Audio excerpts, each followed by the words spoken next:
Hello, listeners. Today I have Joe Mull with us, who is a leadership, workforce, and employee engagement expert. He's on a mission to fill workplaces with better bosses and make work work for all.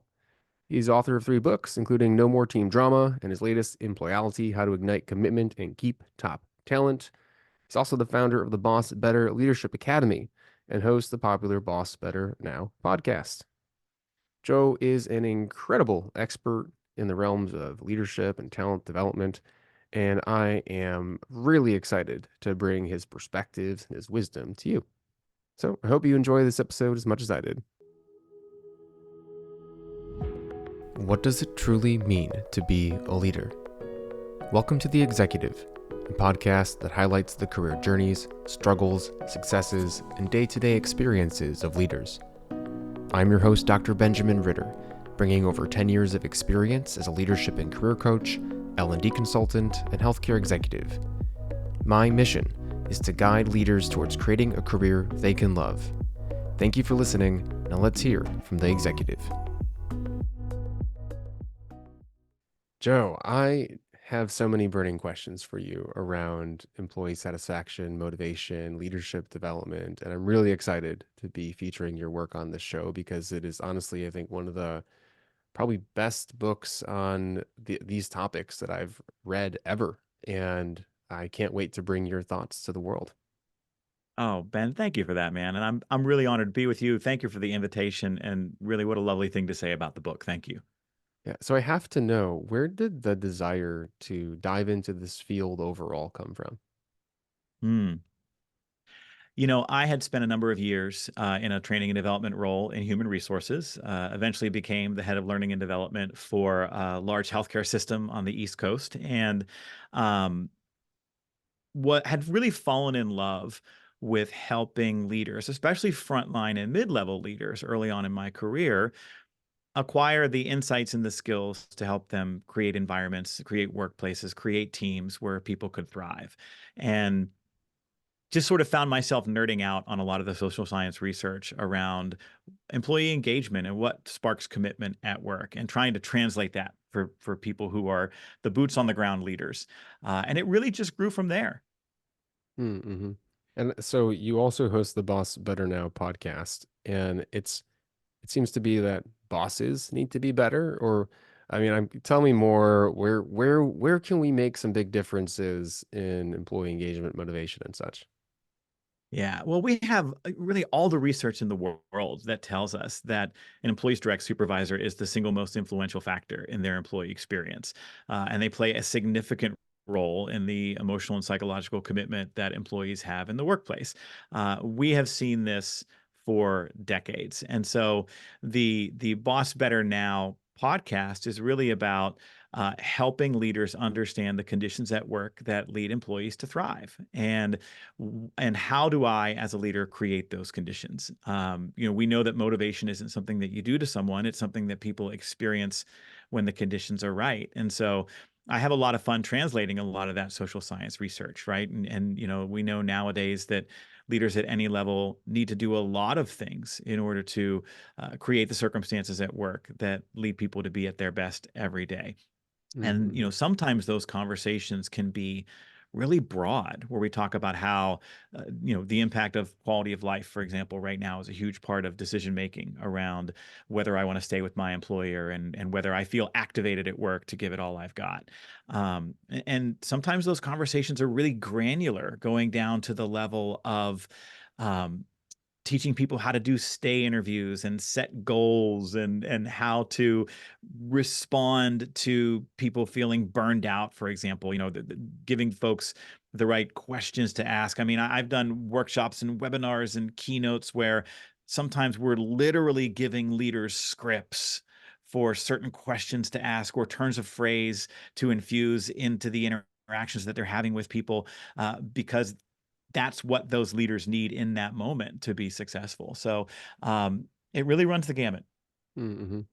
And so those are some strategies, and thank you for highlighting them. But you've also used the word conditions. When the conditions are right, where Mm-hmm. leaders are responsible for, it almost sounds like the environment or the situation that the employee is working in on a daily basis. I'd be curious, like what leads to conditions that could potentially And what are we trying to impact, by the way, too? I think we're kind of talking around it. We've used some big terms, but at the same time, can we define what leaders are doing then by creating these conditions? Well, we want to create, well, I use the language destination workplace. We want to create a destination workplace, an employment experience that employees don't just choose to be a part of, but that they are inspired to be a part of. And, that sounds soft, but it is a business imperative in today's environment. It is the entry fee for success. Every metric you care about as a business owner or as an executive is impacted by the degree to which employees join, stay, care, and try. And so the book that you referenced at the top really grew out of me trying to translate exactly what you asked. What are those conditions? And it's funny, Ben. I was on a podcast about 2 years ago, and I had this amazing, wide-ranging 30-minute conversation with the host about what all the conditions are. And at the very end of the podcast, he said, "All right, Joe, let's get you out of here on this. Give it to me in one sentence. Where does commitment come from at work?" And I went, well, I'm not sure I can give it to you in one sentence. And then, I recapped the entire conversation we just had in a very long run-on sentence. But I kept thinking about his question. What is the one sentence answer to that question? And so decided that that was something I needed to tackle, and that I felt like leaders and executives everywhere need. It's hard enough to create compelling employee experiences and to nurture commitment at work when it feels like you have to memorize a doctoral dissertation's amount of research to do it well. What if we could give leaders a really simple blueprint? So my one sentence answer to your question, after 2 years of research and putting it together, is that commitment and retention appear when employees are in their ideal job doing meaningful work for a great boss. When we have these three sets of employee experiences, people tend to want to be a part of the organization, and then they tend to consistently deploy effort and emotional commitment in service to what they're being asked to do. And there's nuances to each of those factors, right? And we can talk about them more in depth, but that's the simple framework that I teach people about. Ideal job, meaningful work, great boss. Ideal job, meaningful work, and ideal boss. And who's responsible for those areas? Is it the employee, the organization, the leader? I believe the responsibility starts with the leaders in the organization, and that's from the top down, right? The executives, even the owners, have a responsibility to create an employee experience that includes all three of these factors. Frontline and mid-level leaders on the org chart have ownership of pieces and parts of this as well, but everyone on that list has different spheres of influence. So let's break down those three factors for a second, and you'll kind of hear the differences in where those responsibilities live. Ideal job is about how my job fits into my life. And so it includes things like compensation and workload and flexibility. If my money's right, if I have a manageable workload, and I have some flexibility around when, where, and how I work, that job fits into my life like a puzzle piece snapping into place. And so in this regard, executives and business owners and senior leaders have a lot of influence over where they set their compensation policies, and how willing they are to allow for flexible work, and how much they invest in staffing to make sure that the work is equitably distributed in such a way that people aren't overrun. The second factor of meaningful work is about what I spend my time doing and who I'm doing it with. And so that comes down to things like purpose and strengths and belonging. If I believe my work matters, I get to use my talents, and I'm getting to do it with a group of people where I feel accepted and celebrated for who I am, then I move from I have to do this to I want to do this. And you can hear a lot of responsibility in those experiences for both executives and frontline leaders to create those environments. And then that third factor, that great boss factor, is really about my direct supervisor and whether that person trusts me and coaches me and advocates for me. And so here you can be a really devoted executive trying to create an outstanding employee experience. But if the frontline leader isn't doing those things in their environment, then we may not be creating all the conditions that we need. Hmm. This is amazing and perfect and seems to make a lot of common sense. And then you get a downturn in the economy Hmm. and companies have to do some layoffs. Hmm. And I've seen this shift. Let's say we have a perfect company. They understand these things, they have comp, they have flex, they're watch Mhm. workload. Bosses care deeply about being empathetic and being transformative and coaching and providing feedback, all these lovely things. And they curate the work for the employees. They're like, what do you want to work on? What are your strengths? Let's. Yeah. And then all of a sudden now things go dark. Company Mhm. does some layoffs. And I've seen this time and time again where the carrot that they were using, which I would consider like this, the carrot, or what I would hope to be just be normal work, Mhm. turns into the Mhm. stick. And they believe that, oh, you should be grateful for being here. You're an Mhm. employee of ours. And I've seen these things just go disappear. And you see it now with comp, you see it with flex, you see it with workload, you see it with meaningful work. And and then I've seen great bosses say, I can't be at this organization anymore because then all of a sudden now it almost feels like a misalignment of values. Or you've seen great bosses maybe stop being great bosses. Can you just speak to this general idea of when there's a downturn, an organization says, "Hey, this all these things that are important for employees not so important anymore because we're worried about the bottom line more." Yeah. I think when those choices come is a huge indicator of whether that organization was doing things right in the first place. So if something happens in the market or in an organization that forces an organization to have to really evaluate its resources and how it's going to survive that downturn, if the first step is let's cut employees, let's reduce payroll, or let's pull back on the kinds of things that matter and that we pay attention to relative to the employee experience, they probably weren't inherently devoted to the employee experience in the first place. For example, I just read this week, there was a great article in the Wall Street Journal about what's happening in the labor force and about the recalibration that's taking place around how work fits into people's lives, which was a huge theme that I wrote about in this book.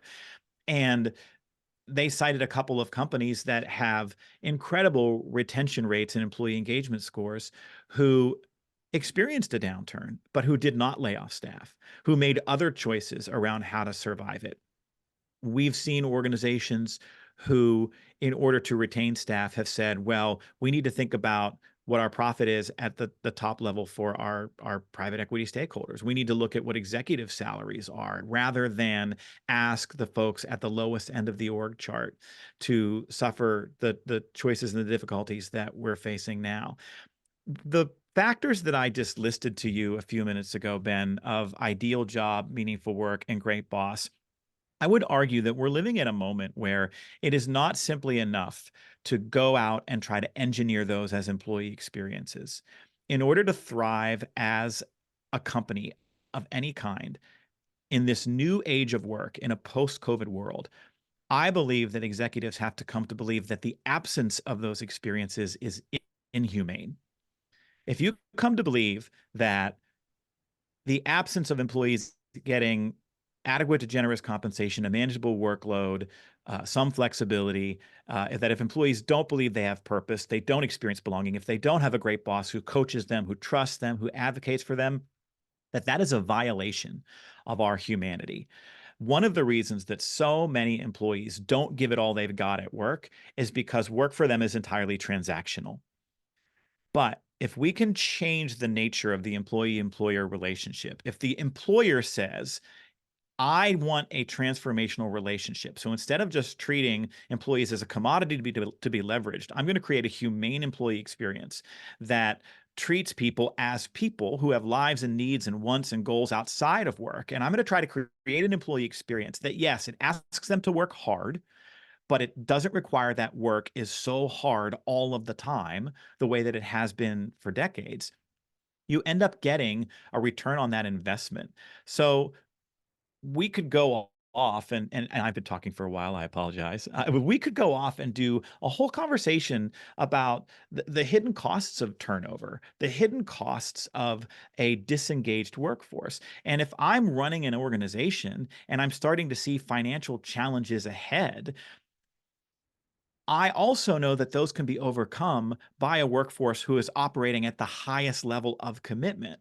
And so I'm not necessarily going to make choices that damage that commitment early on because that's going to cost me too. I love your vision of the ideal workforce and what work should be. And I think we're getting closer to there.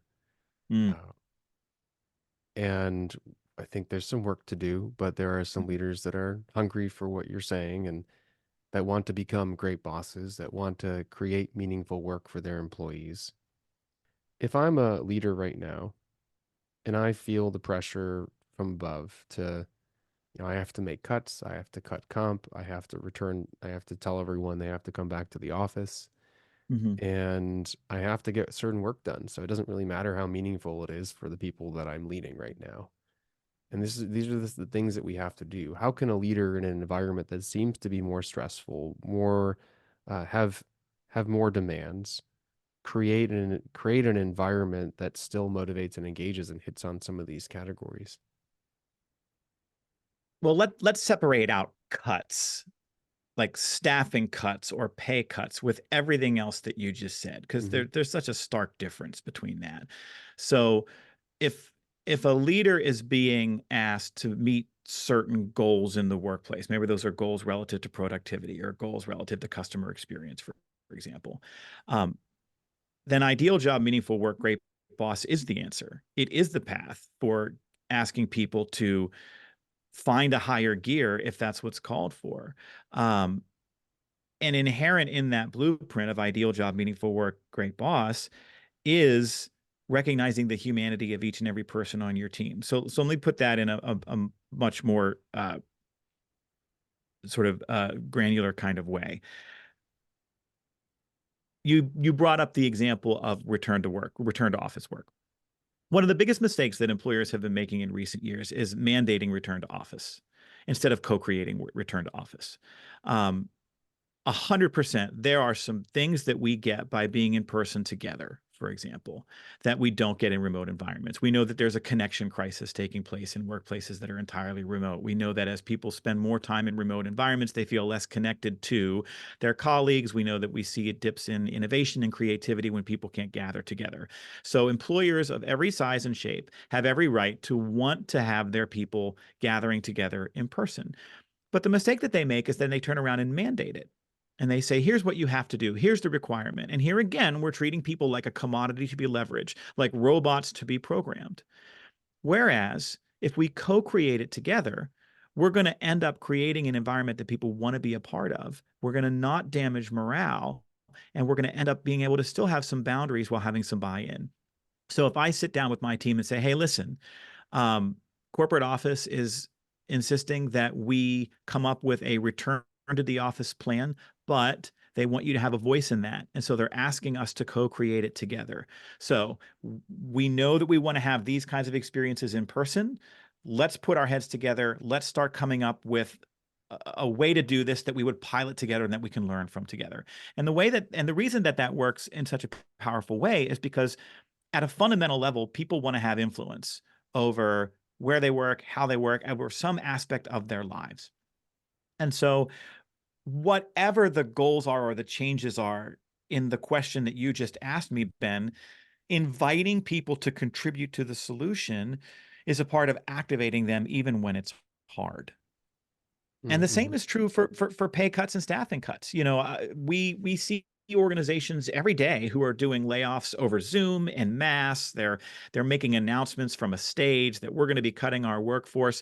And again, there's a certain amount of dehumanization involved in that when we don't share all the information that we have, when we don't have one-on-one conversations about the impact this is going to have on them, when we uh, when we let people go, are we taking the time to have conversations with the people who've been left behind to let them know, more could be coming, or we think this is it for now, so that we people want to feel safe and people want to feel that they matter. And so these are the conversations that we need to have along the way as well.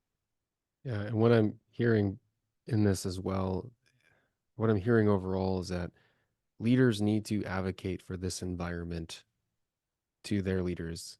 And this does have to start, sounds like at the top, but you can almost advocate for it from any level in the organization.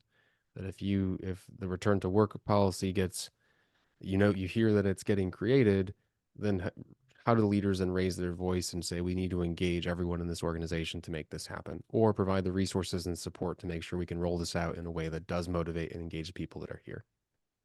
Absolutely. And the farther up you move in the org chart, the more distance you have between the role that you're in and the actual lived real world experience of the employees and the frontline leaders. And so senior leaders must rely on their frontline leaders to be a conduit of information and experience back to them. So you need to ask those folks, what's going to be the impact of these choices? If there's going to be a negative impact, how do we minimize it? What do you need from us to be successful as we roll these things out? And to really take to heart what those frontline leaders are saying.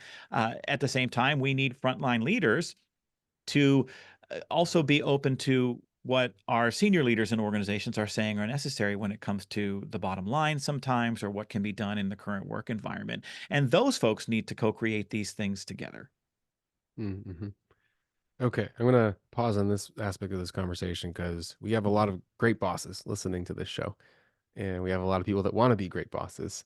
So Yeah, can we dive into that area a little bit more? Like, what let's components do make it. that up?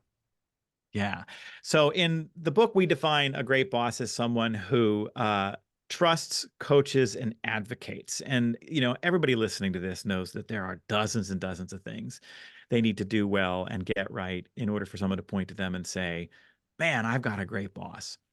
The reason we think trust, coaching, and advocacy are the most important is because we have a lot of research that tell us there are certain kinds of experiences that when employees have them again and again and again, it increases engagement, increases retention, and that tends to reflect well on the organization and the person that is supervising them. So, trust, for example, is a two-way street. Do I grant trust and do I earn trust? When I don't grant trust, I'm a micromanager. I want people to not think, just do. And that's a soul crushingly awful experience for most people. Now, there are some experiences or sometimes when employees want to be told, just tell me what to do because maybe they don't have the proper training or they need some more support. But in general, most people want to be able to bring their creativity and their insight and own their work. The return of that trust or the earning of that trust is also about things like being present, being competent, being available, um, demonstrating that you have people's best interests at heart. And so trust is that two-way street that is a crucial ingredient in that great boss factor. Coaching appears to be a kind of secret sauce of leadership. And when we hear about coaching, a lot of folks will picture a person on the sideline at a sporting event with a whistle around their neck who's either shouting encouragement or barking corrections, and that's not what coaching is. Coaching is a very specific kind of conversation in the workplace where leaders are using open-ended questions to help employees sort through what they know, think, and feel to decide what they're going to do next, if there is a next thing to do. And it's not feedback, it's not mentoring, it's not giving advice, it's not setting goals.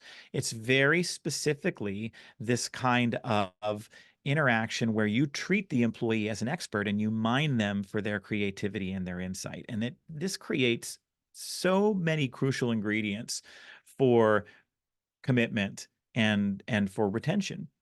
But we do not give leaders really at most levels any training at all in how to have coaching conversations. But it's a key ingredient. When we see that it happens, we see some pretty special results. And then the last component of that, Ben, is advocacy, which is pretty simply, acting in a person's best interests. And so that means for the people on my team, I don't just care about the tasks and duties of their job. I care about them as a human being. So do I at least know a little bit about their story? Do I know about their life outside of work? To whatever ever degree they're willing to share it with me. And am I making choices that are in the best interests of that person's life, not just the interest of the company and the job that they're in? Ooh, each one of those pillars. It's a grand slam. They are impactful. Mm, That coaching piece, I can't tell you how many times I've been working with a leader and they think coaching is either rah rah, like go get them, hmm. win Yep. the game, or yelling at them what they're doing wrong because that's what Hmm. they maybe think coaching is, or telling them what to do. I'm going to give you Right. advice. I can't tell you how often I'll be working with a leader and so they'll be like, "Yeah, I coached an employee today." I go, "Great, tell me about the conversation." It's just like them telling them exactly how to solve a problem. And Yeah. what have you found to be the most impactful way to frame coaching, or even just to to work with the leader on coaching to help them understand that asking questions through a Yeah. curious mindset tends to be like the goal of what coaching is. Yeah. When I do workshops and keynotes at events, I try to use a lot of humor and I try to look at things through the lens of people's own experience. So I will often say from the stage, how many of you here have ever had the experience where somebody pops into your office and says, and they wave a piece of paper and they say, "Hey, what did you want me to do with that thing when it came in?" And as the leader, you're sitting there and you have that moment where you think, "Are you really asking me this question right now? Like we had a long staff meeting about this a week ago, and you got an email with all the steps, and we had a huddle 2 days ago, and there's literally a sheet of paper in your cubicle with bullet point steps about how we're going to do this." And so you have that moment where through gritted teeth, you say, "Okay, well," and it gets a laugh because a lot of people have seen themselves in that moment. Um, and what we acknowledge is that in that moment, because a lot of leaders are busy, the easiest thing to do is to just give them the answer, is to say, well, like we talked about before, Ben, I need you to log it into the system and make sure you go to the second menu and check the boxes, and then you file the paperwork in the shredder. You know, if you give them that answer in that moment, though, you are robbing them of an opportunity to feel valued, to feel capable, to feel like a contributor. And you are robbing yourself as a leader of the opportunity to not only develop better critical thinking skills in that person, but to make a deposit into the piggy bank of more time for your future self. And so the most granular way that I teach this in workshops is by giving leaders a handful of open-ended questions to keep in their pocket, their metaphorical pocket that they can use every day. One of my favorites is, what options do you see? When that guy comes to the door of my office and waves that paper and says, "Hey, what did you want me to do this?" You say, "Well, thanks for asking. What options do you see?" Or what do you remember about the conversation we had about this week? Or if I wasn't here, where might you go to find out? And you're not playing gotcha. There's nothing snarky about it. This is a developmental moment. And it's appropriate if you know they have the information. Yeah, it's important, by the way, that frame or that mindset of instead of being angry with them, Mhm. actually have the frame of I'm going to help them develop. Because if delivered in the frame of I'm angry at them, it could be seen as potentially condescending or, like you said, in that 100%. gotcha. Yep. Okay, I have to ask because trust, coaching, advocate sound great. Mhm. But let's say I'm a leader, I'm a little bit more traditional, or let's say I just have a different framework on work. I show up, I get my work done. That's what I believe work Mhm. is. Mhm. There have to be some leaders out there, and maybe you've talked to them that go, why can't someone just come and do their job? Why do I have to be the one responsible for motivating them and engaging them and helping them find the meaning and fulfillment from their work that we're paying them for? Just Mm. come, do your work, go home, we'll all be happy. Because people aren't robots. Because the human condition is such that we need to have stakes in things if we're going to part with effort for things. And every person is different. And there are some people who want to come to work and have as few conversations with their direct supervisor as possible. And so certainly there are times for the leader that you just described where they might project onto that person, oh, well, this person is independent and they're a self-starter and they don't require a lot of hand-holding. Hooray. But then you fast forward 2 years and they exit the organization, they disappear. They were maybe they were a high performer, maybe they were a strong individual contributor, but because I never engaged with them in the ways that we're talking about here, they move on for something else and I never know why. And now I've got a talent loss for the organization. I'm probably not going to replace that person with someone who is equally capable or dedicated, at least not at first, and I have no idea why they left.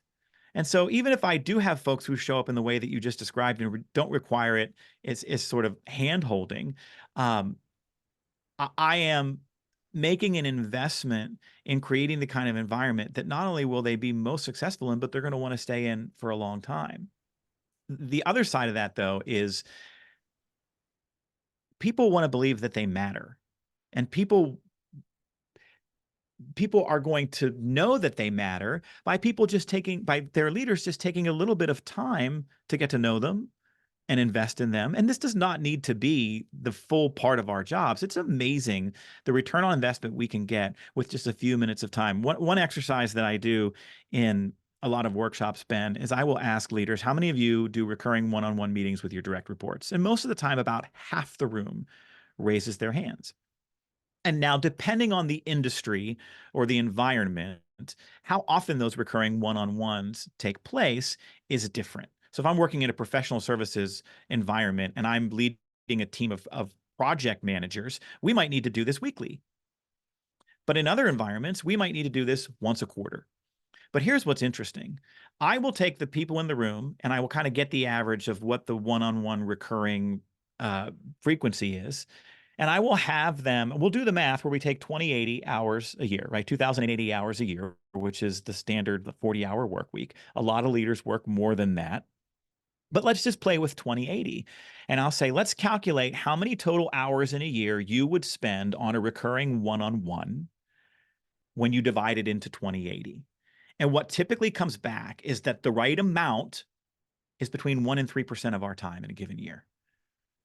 If I have 10 direct reports and I meet with them every other month, that is going to land at about 1% to 2% of my time in the course of a year. The return on investment that I get in terms of morale, commitment, engagement, for that 2% of my time cannot be overstated. Because what happens, Ben, when you ask leaders, why don't you do recurring one-on-ones? The number one answer is, I don't have time. But if you actually do the math, yay, math. If you do the math and it comes out at like 2 or 3% of your time, that argument goes out the window. And I'm of the opinion that a leader's job is to create the conditions that you're talking about for their Mhm. employees. Yep. And that should be the majority of their work. And too Hmm. often, at least I'll be coaching an individual executive, and we look at their calendar, it's filled with meetings from 7 a.m. to 8 p.m. at night sometimes Hmm. because of time zone differences and such. And half of those meetings they don't actually have to be in. Yep. And their employees actually should be in some of those meetings, but they don't meet with them enough to delegate that responsibility. Yeah. Well, and so many leaders move up the leadership ladder as a result of the performance in the last job or the institutional knowledge that they have or the technical expertise. And we see this a lot in new leaders and in early career leaders. Then they get into the leadership role and they figure out very quickly that the problems I'm being asked to solve every day aren't related to my institutional knowledge or my technical expertise. They're people problems, right? How do I manage morale or resolve conflict between two departments or two people? And I don't know about you, but I typically see a lot of leaders choosing one of three paths. Some leaders immediately recognize there's a whole new skill set here that I need to acquire. There's a whole bunch of additional knowledge that I need to commit to gaining. And so they go down a leadership development path and they work on the people aspect of leading people. We have some folks who wash out, who immediately go, wow, I liked it when I only had to worry about myself. So I'm out of here. And they bail out and they go back to a different kind of role. Unfortunately, what we see a lot of times, though, is the third option, which I call the embrace management option, where a leader says, well, I like being in charge and having influence, and I like the little bit of extra pay that I get for being a manager, but they only focus on keeping the trains running on time. They focus on building the schedules and they focus on the audits and they focus on the paperwork and on the meetings and on the projects. And they just keep that people stuff off to the side. They say, I don't want to do that. It's too hard. And then when things aren't working around people in the workplace, they say, well, no one wants to work anymore. Or they say, what, like you did a few minutes ago, why can't people just come to work, put their head down, do a great job? They're getting a paycheck, that's their reward, and they treat people like robots without embracing this whole other skill set and knowledge base that they need to acquire to be successful. And we're human, so we know that's not going to work in the long run. Or it would Hmm. work, but you're going to probably have a revolving door Churn, or not have 100%. the greatest levels of engagement or productivity even in your department. Right. Now, so thank you, Joe, for teaching leaders how to be better bosses and for making work work for all. I love your Mm. tagline. Thanks. If our listeners want to find out more about you, where can they go? I'm online at joemull.com, JOEMULL.com. Wonderful. And just so listeners know, I absolutely adored the book Employalty. Employal, help me out. Employalty. Employalty. Sorry, Yep. Employalty. I absolutely love the book Employalty. It is probably my number one recommendation for leaders when it comes to what book to read around motivation, engagement, and just how to understand the conditions that are going to help your employees and your organization thrive. So make sure you go check that out. And thank you again, Joe. Appreciate our conversation. Thank you, Ben. I had a great time. Thank you for listening to the Executive Podcast, where we explore what it truly means to be a leader. If you've taken one thing away, make sure to subscribe, share, and most importantly, leave a review. Thanks again, everyone, and see you next time.